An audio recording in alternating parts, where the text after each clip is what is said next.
Hi, I'm Corrie and I'm reading to you from Corrie ten Boom's book, The Hiding Place. Today we are at chapter 3, Karel. I first met Karel at one of the occasions for which Mama was famous. Afterward, I never could remember whether it was a birthday, a wedding, a wedding anniversary, a new baby. Mama could make a party out of anything. Willem introduced him as a friend from Leiden, and he shook hands with us one by one. I took that long, strong hand, looked up in those deep brown eyes, and fell irretrievably in love. As soon as everyone had coffee, I sat down just to gaze at him. He seemed quite unaware of me, but that was only natural. I was a child of 14, while he and Willem were already university men, sprouting straggly beards and breathing out cigar smoke with their conversation. It was enough, I felt, to be in the same room with Karel. As for being unnoticed, I was thoroughly used to that. Nolly was the one boys noticed, though, like so many pretty girls, she seemed not to care. When a boy asked for a lock of her hair, the standard method in those days of declaring passion, she would pull a few strands from the ancient grey carpet in our bedroom, tie them with a sentimental blue ribbon, and make me the messenger. The carpet was quite threadbare by now, the school full of broken hearts. I, on the other hand, fell in love with each boy in my class in turn in a kind of hopeless, regular rhythm. But since I was not pretty and far too bashful to express my feelings, a whole generation of boys was growing up unaware of the girl in seat 32. Karel, though, I thought as I watched him spooning sugar into his cup, was different. I was going to love Karel forever. It was 2 years before I saw Karel again. That was the winter 1908 that Nolly and I made a trip to the university at Leiden to pay Willem a visit. Willem's sparely finished room was on the 4th floor of a private home. He gathered both Nolly and me into a bear hug and then ran to the window. "Here," he said, taking in from the sill a cream bun he had been keeping cold there. "I bought this for you. You'd better eat it quick before my starving friends arrive." We sat on the edge of Willem's bed, gulping down the precious bun. I suspected that to buy it, Willem had had to go without lunch. A second later, the door slammed open and in burst 4 of his friends, tall, deep-voiced young men in coats with twice-turned collars and threadbare cuffs. Among them was Karel. I swallowed the last bit of cream bun,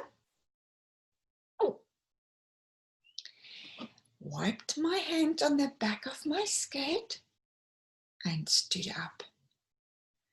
Willem introduced Nolly and me around, but when he came to Karel interrupted. "We know each other already." He bowed ever so slightly. "Do you remember? We met at a party at your home." I glanced from Karel to Nolly, but no, he was looking straight at me. My heart poured out a rapturous reply, but my mouth was still filled with the sticky remains of bun, and it never reached my lips. Soon the young men were seated at our feet on the floor, all talking eagerly and at once. Perched beside me on the bed, Nolly joined in, as naturally as though visiting a university was an everyday event for us. For one thing, she looked the part. At 18, she was already in long skirts, while I was acutely conscious of the 6 inches of thick black schoolgirl stockings between the hem of my dress and the top of my shoes. Also, Nolly had things to talk about. The year before she had started normal school. She didn't really want to be a teacher, but in those days, university did not offer scholarships to girls, and normal schools were inexpensive. And so she chatted easily and knowledgeably about things of interest to students. This new theory of relativity by a man called Einstein, and whether Admiral Peary would really reach the North Pole. And you, Corrie, will you go on to be a teacher too? Sitting on the floor at my feet, Carl was smiling at me. I felt a blush rise beneath my high collar. Next year, I mean, he persisted. This is your final year in secondary school, isn't it? Yes, no, I'll stay home with Mama and Tante Anna. It came out so short and flat. Why did I say so little when I wanted to say so very much? Here is a picture of Corrie with her cat. 2 cats, one is black. Isn't she lovely? That spring, I finished school and took over the work of the household. It had always been planned that I would do this, but now there was an added reason. Tante Pep had tuberculosis. The disease was regarded as incurable. The only known treatment was rest at a sanatorium, and that was only for the rich. And so, for many months, Tante Bep lay in her little closet of a room, coughing away her life. To keep down the risk of infection, only Tante Anna went in or out. Around the clock she nursed her older sister, many nights getting no sleep at all. And so the cooking and washing and cleaning for the family fell to me. I loved the work, and except for Tante Bep, would have been completely happy. But over everything lay the shadow, not only the illness, but her whole disgruntled and disappointed life. Often I would catch a glimpse inside when I handed a tray or Tante Anna passed one out. They were the few pathetic mementos of 30 years in other people's homes. Perfume bottles, empty many years. Because well-bred families always gave the governess perfume for Christmas. Some faded daguerreotypes of children who by now must have children and grandchildren of their own. Then the door would shut. But I would linger in that narrow passage under the eaves, yearning to say something, to heal something, wanting to love her better. I spoke once about my feelings to Mama. She too was more and more often in bed. Always before, when pain from the gallstones has got too bad, she'd had an operation. But a small stroke after the last one made further surgery impossible, and many days making up a tray for Tante Bep I carried one upstairs to Mama also. This time when I brought in her lunch, she was writing letters. When Mama wasn't supplying the neighborhood with caps and baby dresses from her flying needles, she was composing cheery messages for shut-ins all over Haarlem. The fact that she herself had been a shut-in much of her life never seemed to occur to her. "Here's a poor man, Corrie," she cried as I came in, "who's been cooped up in a single room for 3 years. Just think, shut away from the sky." I glanced out Mama's single window at the brick wall 3 feet away. "Mama," I said as I set the tray on the bed and sat down beside it, "can't we do something for Tante Beb? I mean, isn't it sad that she has to spend her last days here, where she hates it, instead of where she was so happy, the Wallers or someplace?" Mama laid down her pen and looked at me. "Corrie," she said at last, "Beb has been just as happy here with us, no more and no less than she was anywhere else." I stared at her, not understanding. "Do you know when she started praising the Waller so highly?" Mama went on. "The day she left them. As long as she was there, she had nothing but complaints. The Wallers couldn't compare with the Van Hoeks, where she'd been before. But at the Van Hoeks, she'd actually been miserable. Happiness isn't something that depends on our surroundings, Corrie. It's something we make inside ourselves." And here is a family gathering photo. Tante Jans. So there on the end, Tante Jans, then father, Mama, Willem, Tante Anna, Corrie, Betsy, and Nolly.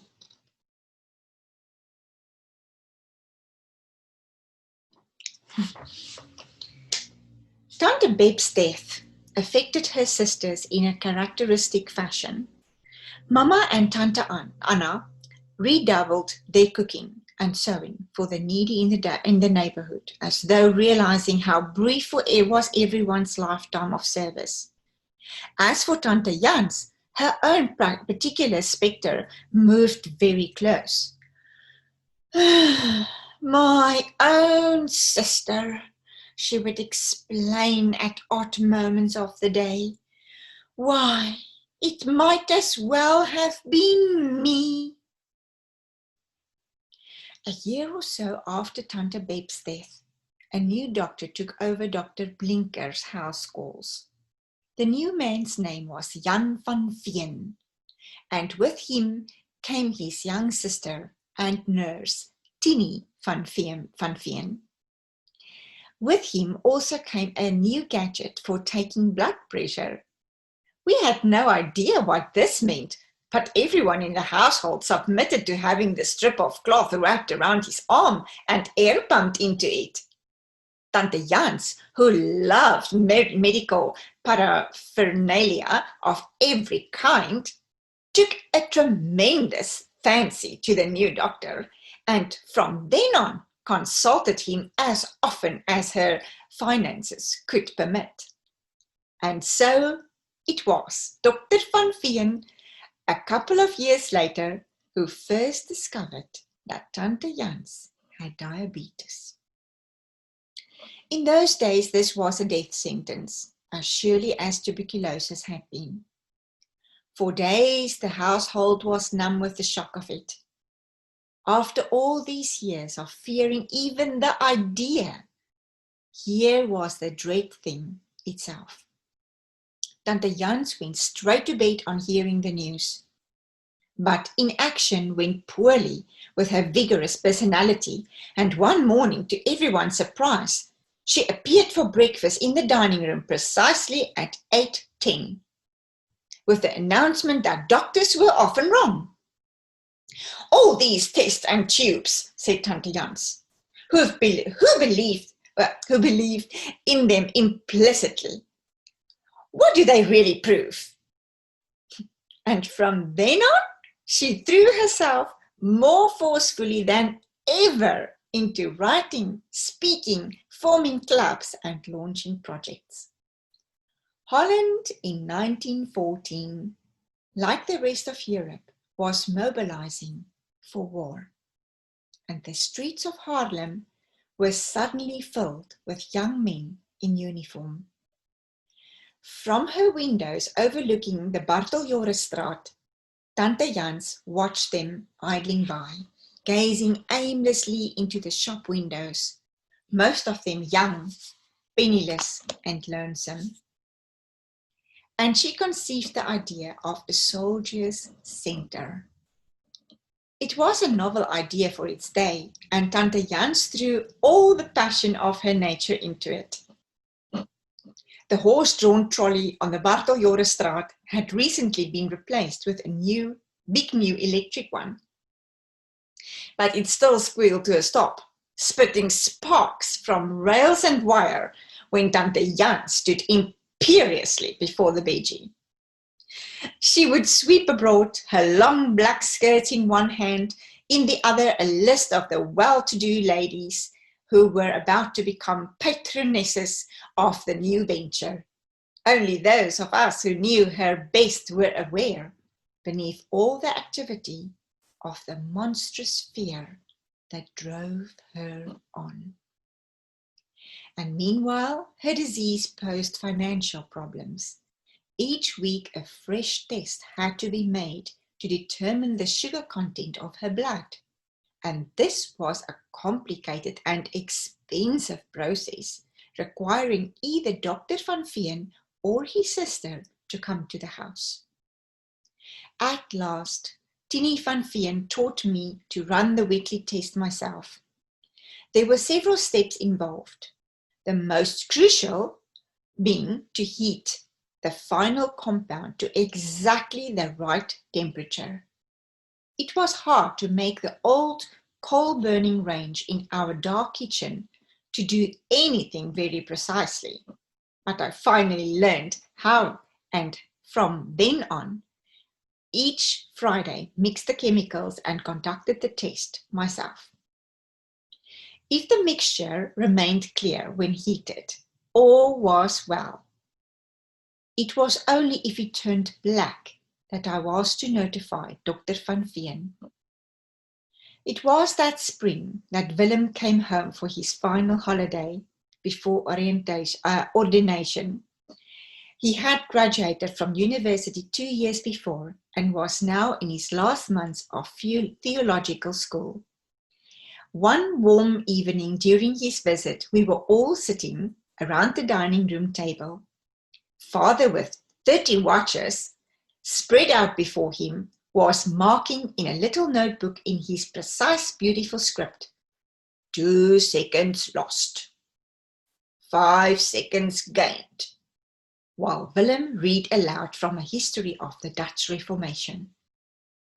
All at once, the bell in the alley rang. Outside the dining room window, a mirror faced the alley door so that we could see who was there before going down to open it. I glanced down into it and sprang from the table. "Corrie," said Betsy reprovingly, "your skirt!" I could never remember that I was wearing long skirts now, and Betsy spent many evenings mending the rips I put in them when I moved too fast.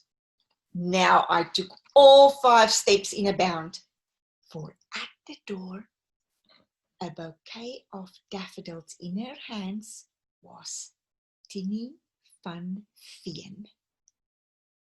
Whether it was the soft spring night that put it in my mind, or Willem's dramatic pulpit-trained voice, I suddenly knew that the meeting of these 2 people had to be a very special moment. For your mother, Corrie, Timmy said, holding out the flowers as I opened the door. I hope she's... No. You carry the flowers. You look beautiful with them.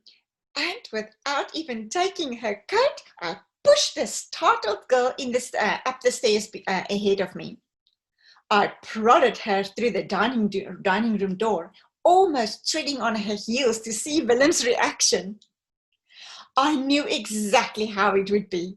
My life was lived just then in romantic novels. I borrowed them from the library in English, Dutch, and German, often reading ones I liked in all three languages. And I had played this scene where hero meets heroine 1,000 times.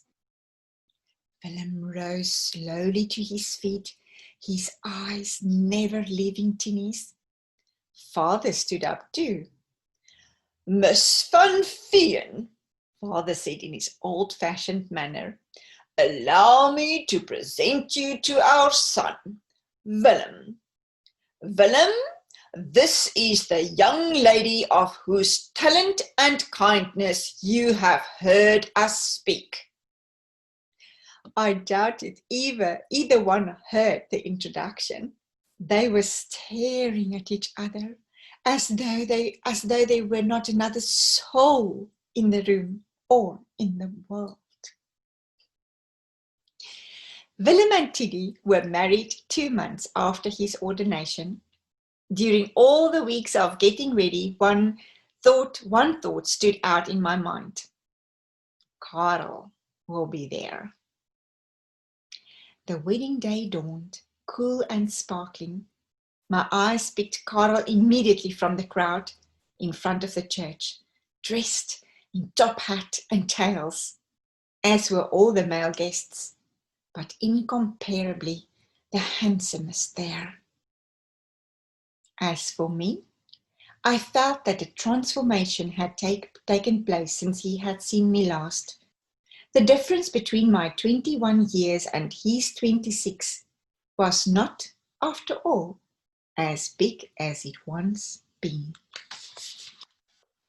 But more than that, I felt, no, not beautiful. Even on such a romantic day as this, I could not persuade myself of that. I knew that my jaw was too square, my legs too long, my hands too large, but I earnestly believed, and all the books agreed, that I would look beautiful to the man who loved me. Betty had done my hair that morning, laboring for an hour with the curling iron until it was piled high on my head, and so far, for a wonder, it had stayed. She'd made my silk dress too, as she made one for each of the women in the family, working by lamplight in the evenings because the shop was open 6 days a week, and she would not sew on Sundays. Now, looking around me, I decided that our homemade outfits were as stylish as any there. Nobody would guess, I thought as the gentle press toward the door began, that Father had given up his cigars and Tante Jans the coal fire in her rooms in order to buy the silk that swished so elegantly with us now. Corrie? In front of me stood Karel, tall black hat in his hands, his eyes searching my face as though he were not quite sure. Yes, it's me, I said, laughing up at him. It's me, Karel, it's me, and it's you, and it's the moment I've been dreaming of. All in a mind. But you are so grown up. Forgive me, Corrie. Of course you are. It's just that I've always thought of you as the little girl with the enormous blue eyes. He stared at me a little longer, and then added softly, "And now the little girl is a lady, and a lovely one." Suddenly, the organ music swelling from the open door was for us. The arm he offered me was the moon, and my gloved hand resting upon it, the only thing that kept me from soaring right over the peaked rooftops of Haarlem. It was a windy, rainy Friday morning in January, when my eyes told me what at first my brain refused to grasp. The liquid in the glass beaker on the kitchen stove was a muddy, sullen black. I leaned against the old wooden sink and shut my eyes. Please, God, let me have made a mistake. I went over in my mind the different steps, looked at the vials of chemicals, the measuring spoons. No, all was just the same as I'd always have done. It was this wretched room. Then it was always dark in this little cupboard of a kitchen. With a pot holder, I snatched up the beaker and ran to the window in the dining room.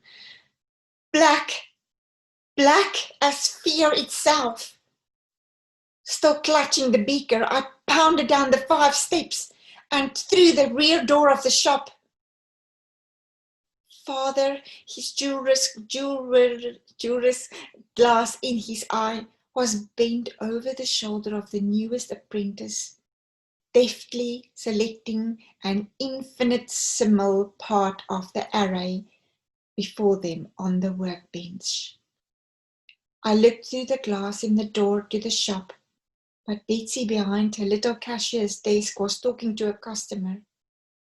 Not a customer, I corrected myself, a nuisance. I knew the woman. She came here for advice on watches and then bought them at that new place, Kahn's, across the street. Neither father nor Betsy seemed to care that this was happening more and more. As the woman left, I burst through the door with the telltale beaker. "Betsy!" I cried. "Oh, Betsy, it's Black! How are we going to tell her? What are we going to do?" Betsy came swiftly from behind the desk and put her arms around me. Behind me, father came into the shop. His eyes travelled from the beaker to Betsy, to me. "And you did it exactly right, Corrie? In every detail?" "I'm afraid so, father." "And I'm sure of it, my dear. But we must have the doctor's verdict too." "I'll take it at once," I said. And so I poured the ugly liquid into a small bottle and ran with it over the slippery, rain-washed streets of Haarlem. There was a new nurse at Dr. van Veen's, and I spent a miserable, silent half-hour in the waiting room. At last his patient left, and Dr. van Veen took the bottle into his small laboratory. "There's no mistake, Corrie," he said as he emerged. "Your aunt has 3 weeks, at the very most." We held a family conference in the watch shop when I got back. Mama, Tante Anna, father, Betsy, and me. Nolly did not get home from her teaching job until evening. We agreed that Tante Jans must know at once. "We will tell her together," father decided, "though I will speak the necessary words. And perhaps," he said, his face brightening, "perhaps she will take heart from all she has accomplished. She puts great store on accomplishment. Jans does. And who knows but that she is right."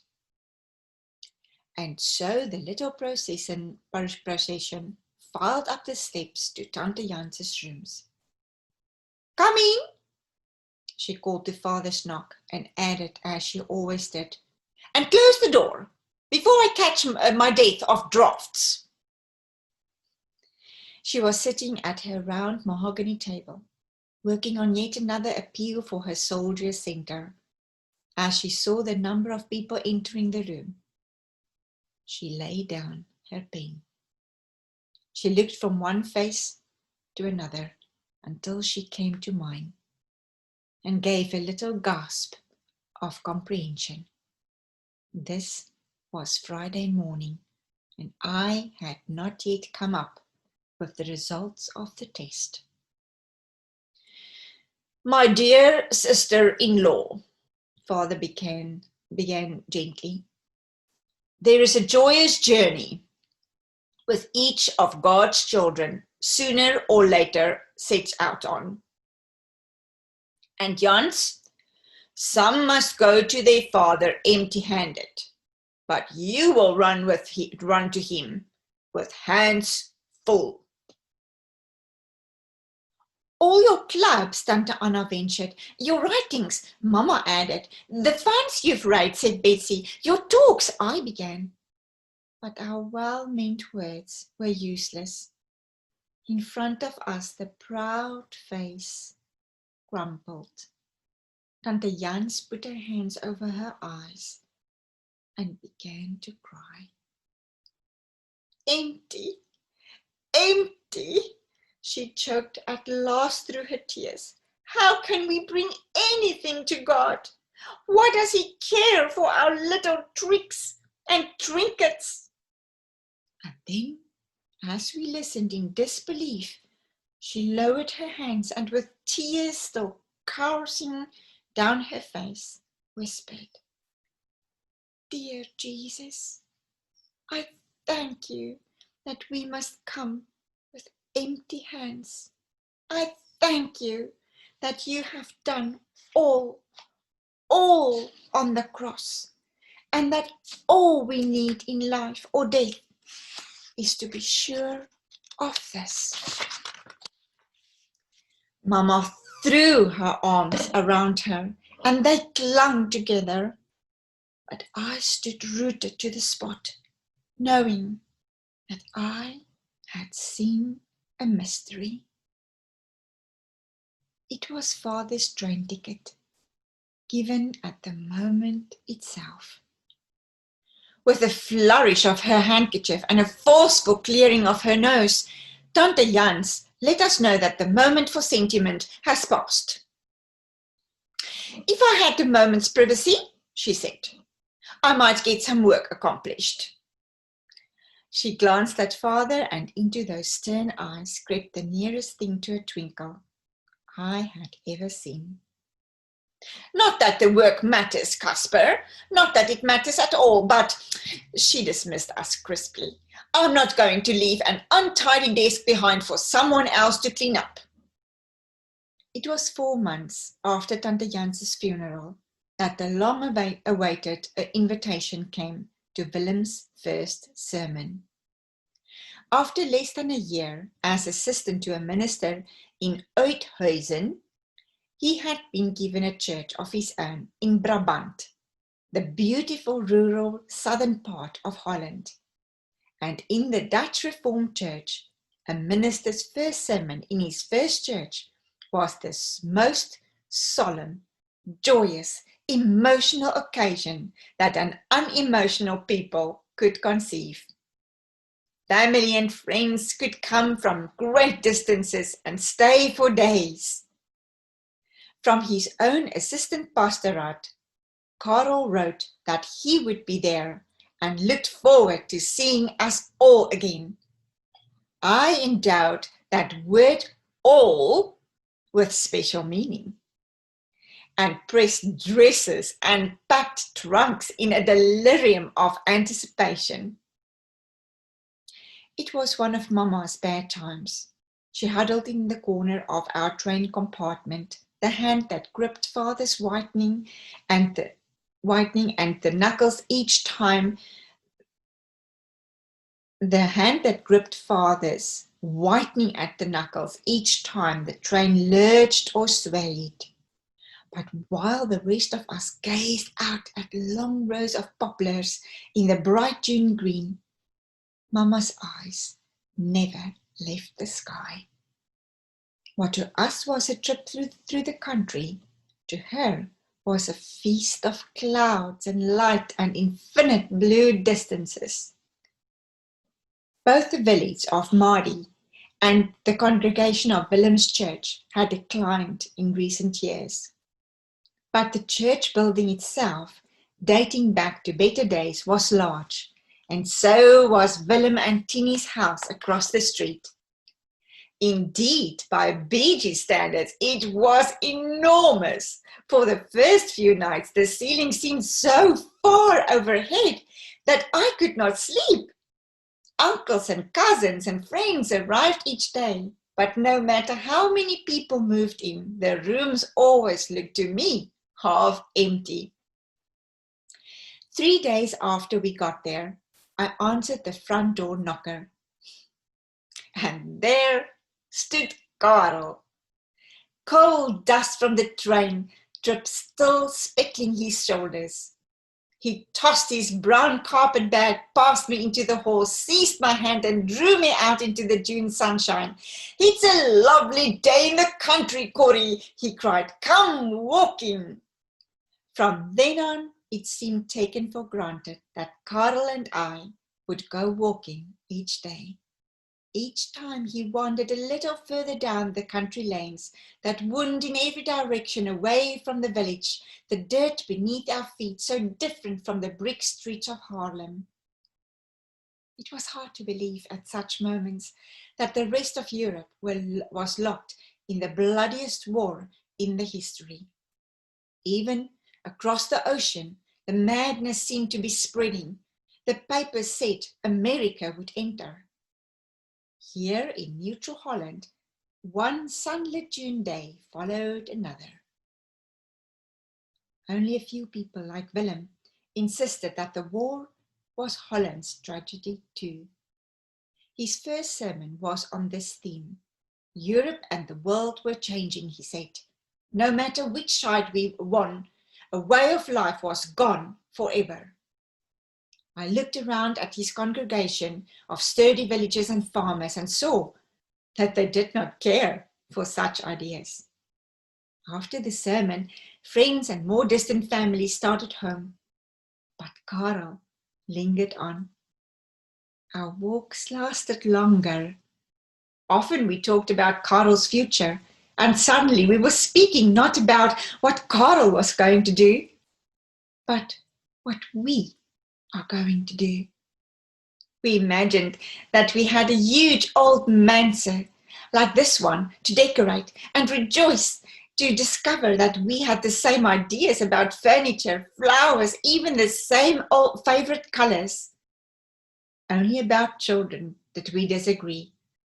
Karel wanted 4, while I held out stubbornly for 6. And all this while the word marriage was never spoken. One day, when Corrie was in the village, Willem came out of the kitchen with 2 cups of coffee in his hands.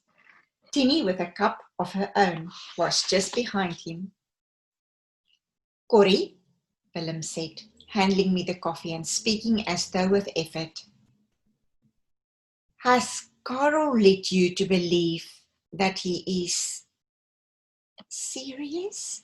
Tiny finished the sentence for him. The hateful blush that I could never control set my cheeks burning. I am, no, we, why?" Willem's face reddened too. "Because, Corrie, this is something that can never be. You don't know Karel's family. They've wanted one thing since he was a small child. They've sacrificed for it, planned for it, built their whole lives around it. Karel is to marry well, is the way I think they put it." The big, barren parlour seemed emptier still. But what about what Karel wants? He's not a small child now. Willem fixed his sober, deep-set eyes on mine. He will do it, Corrie. I don't say he wants it. To him, it's just a fact of life, like any other. When we talk about girls we liked at university, he'd always say at the end, "Of course, I could never marry her. It would kill my mother." The hot coffee scalded my mouth, but I gulped it down and made my escape to the garden. I hated that gloomy old house, and sometimes I almost hated Willem for always seeing the dark, hard side of things. Here in the garden, it was different. There wasn't a bush, hardly a flower, that Karel and I hadn't looked at together, that didn't have a bit of our feeling for each other still clinging to it. Willem might know more than I did about theology and war and politics, but when it came to romance, things like money, social prestige, family expectations, why, in the books they vanished like rain clouds, every time. Karel left Maadi a week or so later, and his last words made my heart sore. Only months afterward did I remember how strangely he spoke them, the urgency, almost desperation in his voice. We were standing in the driveway of the manse, waiting for the horse and cart, which Maadi still regarded as the only dependable conveyance when there was a train to be caught. We had said goodbye after breakfast, and if part of me was disappointed that he still had not proposed, another part of me was content to be beside him. Now, suddenly, in the driveway, he seized both my hands. "Corrie, write to me," he said, but not gaily, pleadingly. "Write to me about the BG. I want to know everything. I want every detail of that ugly, beautiful, crumbling old house. Write about your father, Corrie. Write how he forgets to send the bills. Oh, Corrie, it's the happiest home in Holland." And so it was indeed when Father, Mama, Betsy, Nolly, Tante Anna and I returned. It has always been a happy place. But now each little event seemed to glow because I could share it with Karel. Every meal I cooked was an offering to him, each shining pot a poem, every sweep of the broom an act of love. His letters did not come as often as mine went singing to him, but I put this down to his work. The minister he was assisting, he wrote, had turned the parish, calling over to him. It was a wealthy congregation, and large contributors expected frequent and unhurried visits from the clergy. As time went by, his letters came more seldom. I made up for it with mine, and with humming my way through the summer and fall. One glorious nippy November day, when all of Holland was singing with me, the doorbell rang. I was washing the lunch dishes in the kitchen, but I ran through the dining room and down the steps before the rest of the family could stir. I flung open the alley door, and there was Karel. Beside him was a young woman. She stood smiling at me. I took in the hat with its sweeping feather, the ermine collar, the white gloved hand resting on his arm. Then a blur seemed to move over the scene, for Karel was saying, "Corrie, I want you to meet my fiancé." I must have said something. I must have led them up to Tante Jans's front room that we use now as a parlor. I only recall now how my family came to rescue, talking, shaking hands, taking coats, finding chairs, so that I would not have to do or say anything. Mama broke even her own record for making coffee. Tante Anna passed cakes. Betsy engaged the young women in a discussion of winter fashions, and Father pinned Karel in a corner with questions of the most international and impersonal nature. What did he make of the news that President Wilson was sending American troops to France? Somehow the half hour passed. Somehow I managed to shake her hand, then Karel's hand, and to wish them every happiness. Betsy took them down to the door. Before it clicked shut, I was fleeing up the stairs to my own room at the top of the house, where the tears could come. How long I lay on my bed, sobbing for the one love of my life, I do not know. Later, I heard Father's footsteps coming up the stairs. For a moment, I was a little girl again, waiting for him to tuck the blankets tight. But this was a hurt that no blanket could shut out, and suddenly I was afraid of what Father would say, afraid he would say, "There'll be someone else soon," and that forever afterwards this untruth would lie between us. For in some deep part of me I knew already that there would not, soon or ever, be anyone else. The sweet cigar smell came into the room with Father, and of course he did not say the false, idle words. "Corrie," he began instead, "do you know what hurts so very much? It's love.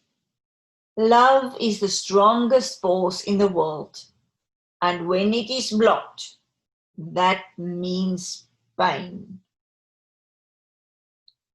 There are two things we can do when this happens. We can kill the love so that it stops hurting. But then, of course, part of us dies too. Or, Corrie, we can ask God to open up another route for that love to travel. God loves Karel even more than you do. And if you ask him, he will give you his love. For this man, a love nothing can prevent, nothing destroy. Whenever we cannot love in the old human way, Corrie, God can give us the perfect way. I did not know, as I listened to Father's footsteps winding back down the stairs, that he had given me more than the key to this hard moment. I did not know that he had put into my hands the secret that would open far darker rooms than this, places where there was not on a human level anything to love at all. I was still in kindergarten in these matters of love. My task then was to give up my feeling for Karel without giving up the joy and wonder that had grown with it. And so, that very hour, lying there on my bed, I whispered the enormous prayer. "Lord, I give to you the way I feel about Karel, my thoughts about the future. Oh, you know, everything. Give me your way of seeing Karel instead. Help me to love him that way, that much. And even as I said the words, I fell asleep. Here is a photo of Corrie pondering her future.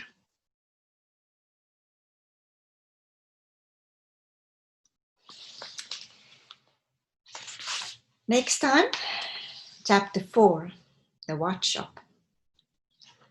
Bye for now.